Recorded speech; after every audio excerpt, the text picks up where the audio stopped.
మీకు cricket, kabaddi, football లాంటి games అంటే బాగా ఇష్టమా? అయితే నాస్టాప్ ప్రో యాప్ లో అడిగే కొన్ని సింపుల్ స్పోర్ట్స్ క్వశ్చన్స్ కి ఆన్సర్ చెప్పి పేటిఎం ద్వారా గానీ బ్యాంక్ అకౌంట్ ద్వారా గానీ పాన్ కార్డ్ అవసరం లేకుండా డబ్బుని పొందండి. డిస్క్రిప్షన్ లో ఉన్న ఈ యాప్ లింక్ డౌన్లోడ్ చేసుకుని ఎలాంటి రిఫరల్ కోడ్ అవసరం లేకుండా 100 బోనస్ మనీని పొందండి. ఈ యాప్ తెలుగులో కూడా అవైలబుల్ లో ఉంది. ఈ రోజు ఈ వీడియోని భారతదేశంలో నివసించే ప్రతి ఒక్కరికి డెడికేట్ చేయాలనుకుంటున్నాను. ఎందుకంటే భారతదేశం యొక్క గొప్పతనాన్ని ఈ వీడియోలో వివరించబోతున్నాను. ఈ వీడియో పూర్తిగా చూసిన తర్వాత మనం భారతీయులుగా పుట్టినందుకు గర్వపడాలి.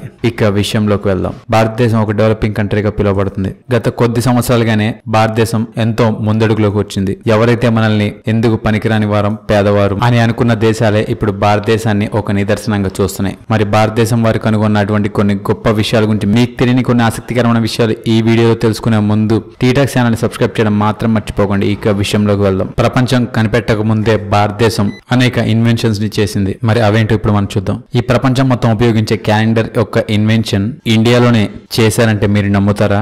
కానీ నిజానికి మొట్టమొదటి క్యాలెండర్ ప్రపంచానికి ఇండియానే పరిచయం చేసింది. ఇండియా తయారు చేసిన కొన్ని సంవత్సరాల తర్వాత ఇంగ్లీష్ వారు తమ యొక్క క్యాలెండర్ ని తయారు చేశారు. అంతేకాకుండా మన భారతదేశం యొక్క నెలల పేర్లను కూడా ఇంగ్లీష్ క్యాలెండర్ లో పెట్టారు. అవి సెప్టెంబర్, అక్టోబర్, నవంబర్, డిసెంబర్. అవి మన క్యాలెండర్ యొక్క 7, 8, 9, 10 నెలల నుండి తీసుకున్నారు. సెప్టెంబర్, అక్టోబర్, నవంబర్, డిసెంబర్ ని మన క్యాలెండర్ లో సప్టెంబర్, అష్టంబర్, నవంబర్, దశంబర్ అని అంటారు. ఇది నిజం. హిందీ క్యాలెండర్ ప్రకారం మన యొక్క కొత్త సంవత్సరం మార్చి నుంచి స్టార్ట్ అవుతుంది. మరియు ఆ లెక్క ప్రకారం 7, 8, 9, 10 నెలల్ని సప్త్, అష్ట, నవ్వు, దశ్ కింద లెక్కిస్తారు. ఇంత చెప్పిన నమ్మలేకపోతున్నారా? అయితే మీ ఇంట్లో ఉన్న హిందీ క్యాలెండర్ లేదా పంచాంగాన్ని తిరిగేయండి. అందులో పౌర్ణిమ మరియు అమావాస్య రాసి ఉంటుంది. అది చూసినట్లయితే తెలుగు క్యాలెండర్ లో ఇప్పుడు ఈ 2019 సంవత్సరం కాదు, 2075 సంవత్సరం అని తెలుస్తుంది. అంటే మార్చి తర్వాత 2077 అవుద్ది. అంటే ఇంగ్లీష్ వారి కంటే భారతీయులు ముందుగా క్యాలెండర్ ని కనిపెట్టారు. కొంతమంది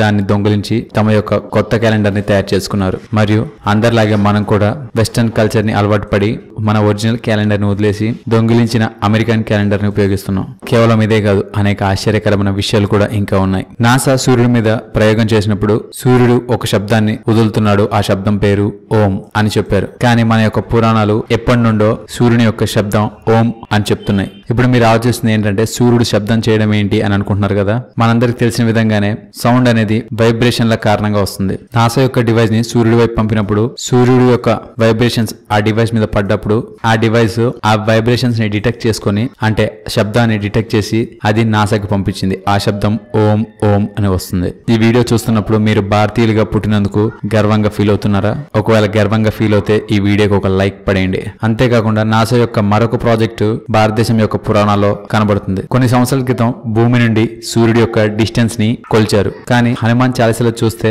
కొన్ని కోట్ల సంవత్సరాల క్రితం భూమి నుండి సూర్యుడి యొక్క దూరం ఎంతో లిఖించబడింది. ఆ హనుమాన్ చాలీసాలో భూమి నుండి సూర్యుడికి ఎంత డిస్టెన్స్ ఉందో తెలిసిపోతుంది. హనుమాన్ చాలీసాలో ఒక లైన్ ఉంది, యుగ్ సహస్ర యోజన్ పర్ బాను లిల్యోతాహి మధుర్ ఫల్ జాను.